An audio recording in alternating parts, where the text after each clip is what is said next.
dia, seja bem-vindo ao programa Ciência em Movimento. No destaque de hoje, Felipe Gini, da empresa Cibit, e Robert Jansen, da Outsource Brasil. A empresa Cibit, uma acelerada, a Outsource Brasil, uma aceleradora. E no quadro Acelera Brasil, Alex Jacobs traz o informativo daquilo que acontece no mundo das aceleradoras de empresa. Hoje é 11 de novembro de 2014, eu sou Márcio Campos. Estamos começando uma nova edição do programa Ciência em Movimento. Fique com a gente volta já.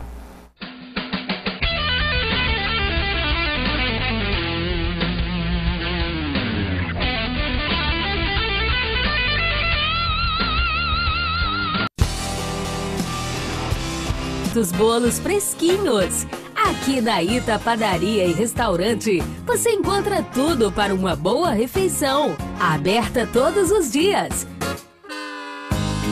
No, I never felt this way before. You came into my door. Com almoço self-service, oferecemos refeições coletivas para empresas e entregas a domicílio. Venha e experimente nossas delícias. Telefone 2246-3820. Ita Padaria e Restaurante. Há 80 anos, levando qualidade e bom atendimento.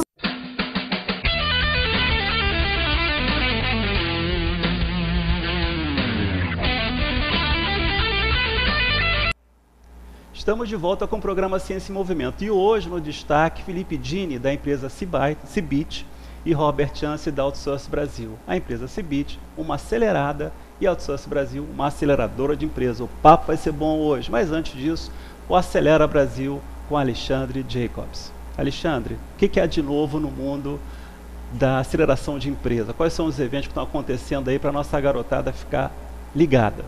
Bom dia, Márcio. Eu vou começar falando do que acabou de acontecer. Dia 3 e 4 de novembro, a gente teve o primeiro evento no Brasil de startups, da Associação Brasileira de Startups, recém-criada, em São Paulo, 3 e 4 de novembro. A gente teve 1.500 pessoas, foi um sucesso fantástico. Tivemos palestrantes e empreendedores, investidores do Brasil inteiro e até de fora do país. Estou falando isso para vocês ficarem ligados no ano que vem. Ano que vem tem de novo, não só esse, como vários eventos. Temos ainda, dia 12 de novembro, o 8º Seminário de Empreendedorismo EIL, que vai acontecer lá no Rio de Janeiro, na Firjan. Tá? Temos também, dia 27 a 30 de novembro, a Feira do Empreendedor, no Rio de Janeiro, no Rio Centro, tá? Que é o maior evento de empreendedorismo. Vocês têm que participar, você vai conhecer tudo sobre as startups que estão acontecendo, quem são os investidores, as aceleradoras, como é que você faz para empreender, quais são os cursos estão disponíveis para vocês, sem contar que vai ter uma série de atividades interessantes, tem celebridade, tem concursos, tem prêmios, não percam esse evento, conto com vocês lá. Márcio, segue com você. Alexandre, só o destaque aí que é amanhã o 8º seminário, como o Alex Jacobs falou, o 8º seminário do empreendedorismo do IEL, lá na Firjan. Então, quem está interessado em participar no Rio de Janeiro, ali na Graça Aranha, número 1, no 4º andar. Vai ter uma abertura com o presidente do CJE, vai ter um keynote speaker, o Gregory Dibbs, da Nissan Research Center Silicon Valley. Então vai ser um evento muito legal para quem está interessado nessa área de empreendedorismo. Vamos fazer um breve intervalo e a gente volta já com Robert Jansen e Felipe Gini. Até já!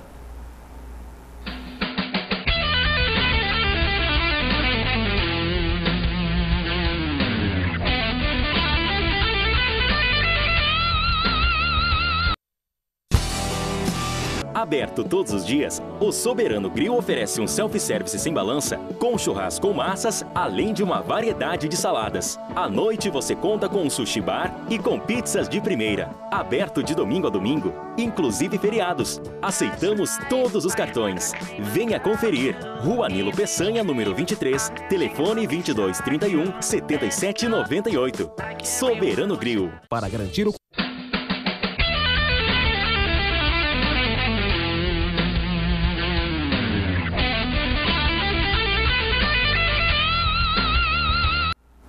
Estamos de volta com o programa Ciência em Movimento. Você pode acompanhar no nosso Facebook, TV Ciência em Movimento, todos os eventos que nós estamos anunciando aqui no programa. E agora, nosso destaque de hoje é a entrevista com o Felipe Dini, da empresa Cibit, e Robert Jansen, da Outsource Brasil. Felipe e Robert, obrigado por vocês estarem aqui hoje, é um prazer tê-los aqui com a gente. Eu sei que, a gente sempre fala isso aqui no programa, que a gente traz gente de fora do Rio de Janeiro, para aqui para Petrópolis, para conversar um pouco, para mostrar para a nossa garotada também aqui de Petrópolis o que é abrir uma empresa, A gente está com essa pauta aí de inovação, de startup. Eu acho que estava comentando aqui um pouco nos nossos bastidores, essa questão, a gente tem uma garotada aí, uma juventude tecnológica que tem que ser representada nas mídias, que está aí trabalhando para ser um empresário, na verdade, nós temos um modelo diferente de empregabilidade hoje, de empresário, do que era há 30 anos atrás. Até na entrevista que a gente fez aqui com o Alex Jacobs, a gente comentou um pouco sobre isso. Mas enfim, Felipe, o que é a Cibit? Cibit, ele é um passarinho bem pequenininho lá do Nordeste, que por ele ser pequeno, ele não é caçado. Então, como ele não é caçado, ele pode viver livremente. E é como uma boa ideia, ou seja, ela é caçada. Mas enquanto ela não sair de dentro da tua cabeça, ela vai ser livre. Ela não vai ser testada, ela não vai ser acelerada, ela não vai ser o empreendedorismo. É mais ou menos isso. O Cibit é esse passarinho depois do ovo, ou seja, quando começou a voar. E qual a sua formação, Felipe? Eu sou formado em publicidade, bacharelado em publicidade, pós-graduado em administração, mestre em publicidade, e agora eu sou pós-graduando em ciência política. A minha profissão é quase estudante. E como é que surgiu essa ideia do cross-funding? A gente estava comentando sobre o que é um cross-funding. Então, o cross-funding, assim, em termos mais técnicos e menos técnicos, mais fáceis, é um investimento coletivo cruzado, Ele pega dinheiro de empresas, dinheiro do governo e dinheiro de pessoas e incentiva uma ideia e faz uma ideia ser realizada. E Robert, você é da Outsource Brasil e você acelera empresas. Como é que foi esse processo de seleção da Cibit? Como é que você conheceu o Felipe? Como é que essa ideia floresceu? Bom dia, Márcio. A Outsource Brasil tem um processo de seleção de oportunidades de startups, e o sócio do Felipe, o Bruno Bochan, participou de um evento que nós fazemos chamado Outsource Brasil Bootcamp.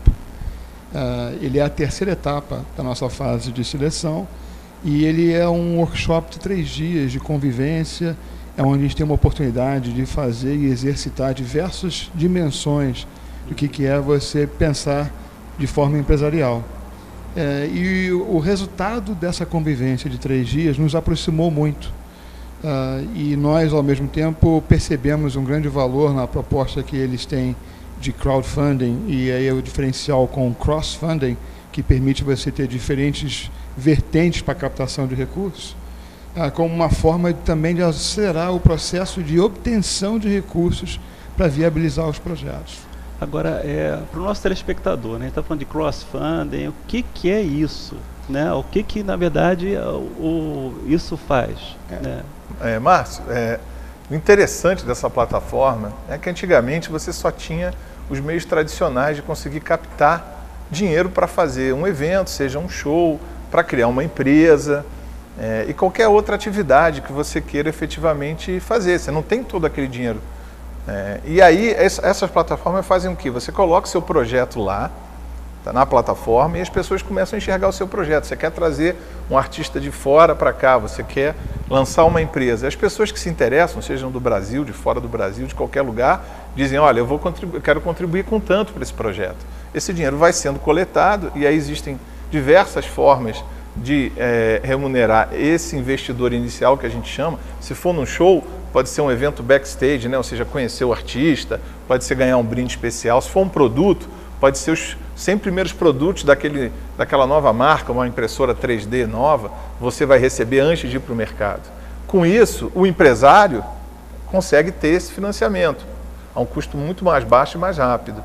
Tá? E a pessoa que quer participar daquele evento ou quer ter aquele produto, também consegue influenciar aquele produto, dar sugestões e até receber aquele produto antes de todo mundo. Então, para a gente entender um pouco isso, Alexandre e Robert, É uma vaquinha eletrônica, é isso, Robert?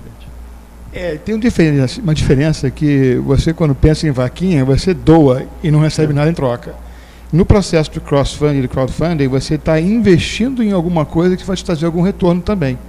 Então, se você está lançando um produto novo, está lançando um cooler cheio de outras funcionalidades novas que não tem no mercado, e é uma coisa que você gostou da ideia e também poderá ser um futuro usuário, você investe para receber aquele produto depois como contrapartida. Então, o processo do cross-funding e do crowdfunding, existe níveis de contrapartida no seu investimento que você faz, além de você conseguir apoiar diversos projetos com os quais você tem identificação.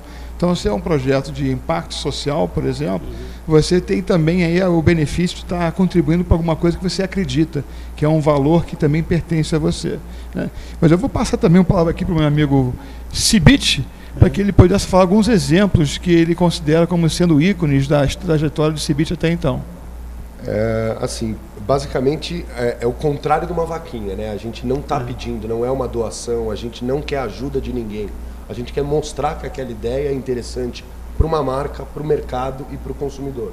Ou seja, se a gente tem a demanda de 500 pessoas, eu vou dar um exemplo nosso, agora, a gente acabou de terminar um projeto chamado Volume Vivo, que fala sobre a falta d'água em São Paulo. É um documentário que o Estado jamais pagaria, né? Algumas marcas se interessaram em marcas, ou seja, patrocínios institucionais. Muita gente não se interessaria em produzir o vídeo deles. 238 pessoas doaram dinheiro para que esse documentário fosse feito. Ou seja, primeiro eu tive as pessoas, depois eu tive, eu não posso falar o nome das marcas, mas eu tive as marcas interessadas nesse projeto. Eu gerei uma demanda antes de supri-la. E aí eu trouxe as marcas que olharam para esse projeto com 238 apoiadores e falaram: pô, pelo menos existem 238 pessoas interessadas nesse documentário. Então é um pouco inverter a lógica do marketing. Agora, quem propõe os projetos? São vocês ou vocês recebem pessoas interessadas em alavancar um projeto? Como é que funciona isso? A priori, até abril de 2015, a gente está aberto para qualquer projeto que chegar. A gente não faz uma seleção ou pré-seleção. A partir de abril de 2015, uma parte do Cibit vai virar Premium e a gente vai fazer uma seleção, a outra parte vai ser Freemium e não vai ter seleção, vai ser mais user-friendly. Agora, vocês têm um site, é um app, como é que funciona isso? É um site, é sibite.com.br. Agora, vocês estavam acelerados dentro da Outsource Brasil, né? O que é ser uma empresa acelerada? A versão de vocês. Estamos aqui com a versão de quem acelerou. Agora a versão de vocês. É mais ou menos o que acontece com um astronauta quando colocam ele naquele girador de G8, assim, de força. Ele desmaia, ele pode vomitar, ele fica com medo, ele acorda depois de um tempo e está tudo completamente mudado. A realidade dele é outra. O interior dele é outro, o exterior é outro, a forma como ele vê o mercado é outro, a forma como ele vê a própria empresa é outro. É quase que uma matriz SWOT psicoanalítica da tua empresa, sabe? É algo assim. Vocês têm uma questão que é o mentoring, né? E o coaching. Alexandre, qual a diferença do mentoring para o coaching? Como é que funciona isso? A gente gosta de falar muito nas aceleradoras, né, que a gente faz o mentoring, né? Existe o processo de coaching também, que é uma coisa mais individualizada, mas por que o mentoring? Porque o coaching está voltado a desenvolver muito a pessoa, tá? Enquanto que o mentoring está voltado a desenvolver a pessoa e o negócio. A gente tem pessoas experientes, pessoas normalmente com mais de 20 anos de bagagem, tá? E que sentam junto com o empresário, que não tem alguma experiência em uma determinada área do empreendedorismo, para ajudá-lo. Pessoas que já vivenciaram aquilo na prática, já executaram e podem passar essa experiência. Tudo bem que às vezes eles vomitam, como ele falou, ficam tontos nesse processo de mentoria. Desculpa a analogia aí, gente. Mas faz parte, né? Quer dizer, a ideia é o seguinte, quando você empreende, você vai falhar. Se você puder falhar junto com a gente, só na discussão, legal. Custa menos dinheiro, menos tempo e menos frustração, apenas alguns vômitos. Se você for falhar no mercado, aí vai te custar mais caro. Tá?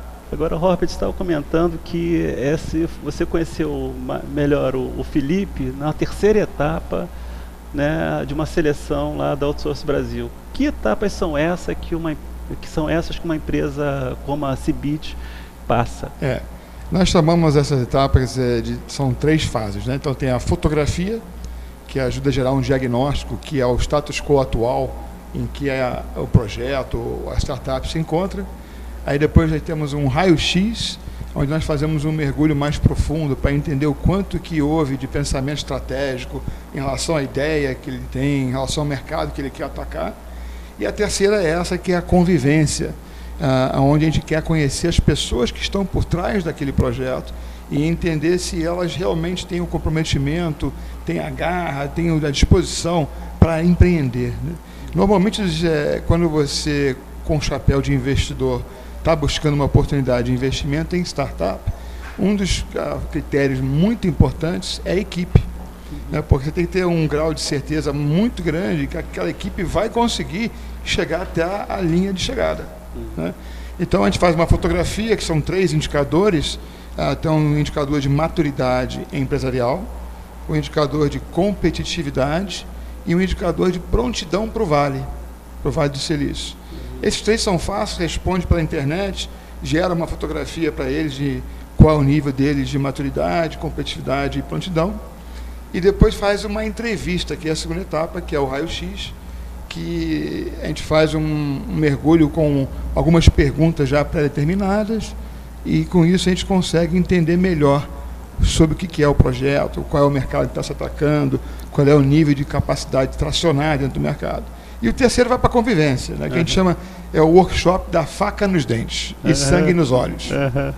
Felipe, como é que era a tua equipe lá? Você tem outros sócios contigo lá na Cibit, Nós somos, né, 3 sócios, na verdade, da fundação só sobrou o Bruno. Nós somos 3 sócios, eu, Rafael e o Bruno. A equipe de comunicação são mais 2 pessoas, de projeto é 1, nós temos 2 comerciais e uma assistente financeira. Mas quando começou, quem eram as pessoas ali? Eu, Bruno, Rafael. Vocês e 3? E o Lucas aqui no Rio. E eles têm a mesma formação de você na área de comunicação? Não, política? O Bruno ele é formado em cinema, ele é um ótimo produtor de cinema, por sinal, e é um comercial espetacular também. O Rafael tem formação financeira. Ele trabalhou em banco muito tempo, em hedge funds. Então é meio que um mix, né? Eu sou o marketing, o outro é o comercial, o outro é o financeiro. A gente só não tem tecnologia, que a gente está começando até agora. Por causa da aceleração, ou seja, se não fosse a aceleração, a gente continuaria sendo uma empresa de internet, que é uma novidade, mas que não tem um sócio, entre aspas, ou um parceiro tecnológico. Agora, como é que esse processo aí, como é que tem sido a sua relação com o Outsource Brasil? Como é que vocês se sentem mais confiante? Como é que eu chamo eles de meus pais, né? São vários pais lá dentro. Porque, de certa forma, o meu pequeno filho, né, está sendo criado pelos avós. É mais ou menos isso. Mas eles não dão doce. Eles não deseducam, eles educam. Melhor que o pai. A gente faz vomitar. E Robert, fala um pouquinho pra gente do que o pessoal faz, além da mentoria que o Márcio falou, né? Que todo mundo acha que esse mercado de startup e tecnologia, o pessoal tem mesa de ping-pong, rede, fica o dia inteiro jogando videogame. É só isso que o pessoal faz dentro da aceleradora? Como é que é o trabalho lá no dia a dia? Né? Tem esses filmes recentes dos estagiários, né, lá no Google, e fica todo mundo achando que é aquela coisa lúdica, maravilhosa, né? Mas não, o que a gente procura dentro da aceleradora é dar uma proximidade da realidade mais possível para o que eles querem fazer, para o que eles querem executar. Então, existe um processo de avaliação do estágio em que se encontra o projeto, existe um processo também de entender quais são as milestones e atividades que ele precisa desenvolver para chegar onde ele quer. A gente usa muito a engenharia reversa, né? Então, a gente tem um ciclo de tempo que é pré-determinado, normalmente varia de 6 a 12 meses, e qual é a fotografia da linha de chegada? E baseado nisso, a gente procura entender tudo que precisa acontecer de importante e relevante para que você chegue lá com sucesso. E nós temos aí uma equipe que são 7, 8 executivos, todos bastante tarimbados, com muita quilometragem rodada e com uma rede de relacionamentos muito forte.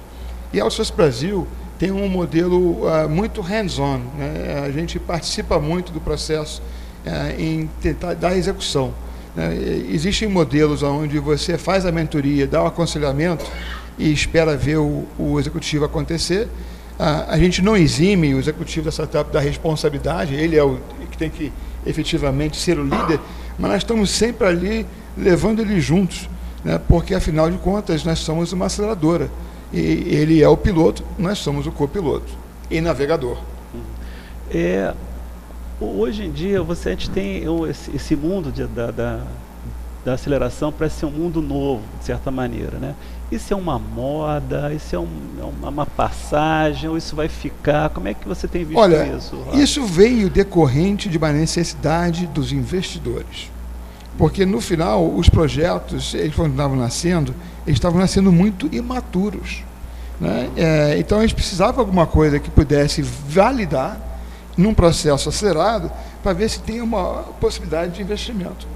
E você tem ideia, nos Estados Unidos hoje, atualmente, são criados 565 mil startups por ano, com um total de 562 bilhões de investimentos realizados.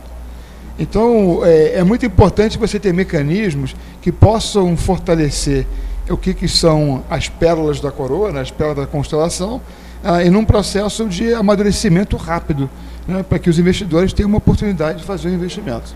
Lá em 2000 nós tivemos uma crise da internet, né, ou das empresas, né? Esse modelo atual é um resultado dessa crise, Alexandre? Sem dúvida, Márcio.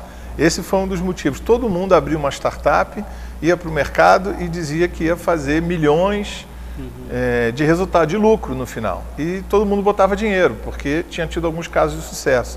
Mas não existia muito critério, ninguém conseguia olhar para aquilo e dizer isso é bom, isso é ruim, isso tem realmente chance de chegar onde a gente quer financeiramente, sobreviver, concorrência. Então, as aceleradoras entraram justamente para dar essa disciplina, além de ajudar, pegar o investidor e mostrar para ele, olha, essa acelerada, essa startup está realmente no momento de receber um investimento, está no caminho certo, essa aqui não está evoluindo. Não existia uma forma de avaliar isso. E voltando à sua pergunta para o Robert, né, se é uma moda, como eu mencionei, eu tive no case semana passada, né, pela ABRAE, que é a Associação Brasileira recém-criada das aceleradoras, e março foi incrível. Teve gente do Acre, do Mato Grosso, do interior do estado do Rio, todo mundo falando, Alex, como é que eu faço para abrir uma aceleradora? Né? Tem algum lugar, uma fórmula? Tem um curso? Como é que eu faço? Bom, lógico que eu disse, procura a ABRAE, que a gente vai te ajudar, apesar de ser muito recente, mas na verdade esse mundo das aceleradoras ainda está iniciando no Brasil, está muito nesse eixo Rio e São Paulo, alguma coisa no Sul, um pouquinho no Nordeste, mas mesmo assim nas capitais. Tá? E o que a gente quer fazer agora é levar isso para o país inteiro, porque na verdade, inclusive Petrópolis, porque na verdade a ideia ela não surge no grande centro, ela surge em todo lugar. E antigamente você tinha que ir para o grande centro para executar essa ideia. Hoje em dia você já não precisa mais. Você pode ter que ir de vez em quando, mas você não precisa Esse mudar. Comentário, inclusive, de 2000 é interessante porque naquela ocasião, essa realidade é uma realidade digital. Né? Quer dizer, você tem que escalar rápido e você só consegue fazer isso em cima de uma plataforma digital. E ainda era o primeiro momento da realidade desses novos negócios digitais. Então, era um aprendizado, por isso que houve a bolha, né, estourou. Hoje existe muito mais maturidade. E as aceleradoras foram componentes que surgiram desta maturidade, né, para poder realmente garantir melhor que aquilo que eu for investir passou por um processo empresarial, passou por um processo de amadurecimento. Né, e no nosso caso, lá no Associação Brasil, a gente tem uma ponte muito forte com o Vale do Silício. Né, a gente tem, inclusive, um posto avançado lá, temos executivos trabalhando lá. Porque a gente entende que a mentalidade que você tem lá, que é o berço hoje mundial, é muito importante estar trazendo isso para o Brasil, para sedimentar essa garotada que você fala aqui de Petrópolis. E não só de Petrópolis, como de Gramado, como de Cabobró, quer dizer, Brasil afora. Brasil afora. Felipe, você conheceu o Vale do Silício? Eu ainda não estou preparado, né? Já eu vou estar preparado. Mas eu queria fazer um adendo ao que vocês estavam falando, assim... Eu acho que essa aceleração pós-2000, ela é como se fosse um Fordismo da internet. Ou seja, é colocar realmente padrões de qualidade para que aquele carro saia da fábrica e não quebre. É mais ou menos isso. Os carros quebravam em 2000. Com aceleração, com um modelo de aceleração, pelo menos o que eu estou vivenciando, o carro não vai sair quebrado. Apesar de a gente estar trocando a roda com o carro andando... E isso faz muitas vezes... É que nem pit stop de Fórmula 1. Tem que ser em 2 segundos. Isso mesmo. Bom, estamos chegando aqui ao final do nosso programa, né? Um programa muito legal, né? Porque a gente trouxe aqui justamente uma empresa acelerada, a Cibit, é uma empresa aceleradora, né? Outsource Brasil aqui com Robert Jansen, Felipe Dini, nosso novo quadro Acelera Brasil. Fique antenado quanto a isso, porque a gente vai trazer mais informação a respeito de startups, de novas empresas, de inovação, coisa que esse país precisa, e o interior do estado também precisa, e Petrópolis também precisa. Foi um prazer estar aqui com a gente. Obrigado, Alex Jacobs. Obrigado, Felipe. Obrigado, Robert. Né? Você sabe, toda terça-feira às 10 da manhã, um programa ao vivo. Às 21h30 de terça-feira, reprise. Quando você quiser, curte, comente, compartilhe as nossas mensagens lá no Facebook, TV Ciência e Movimento. E também, quando você quiser, a hora que você quiser, o nosso canal no Facebook, TV Ciência e Movimento. Foi um prazer. Até a próxima terça. Um forte abraço. Tchau. Foi muito bom.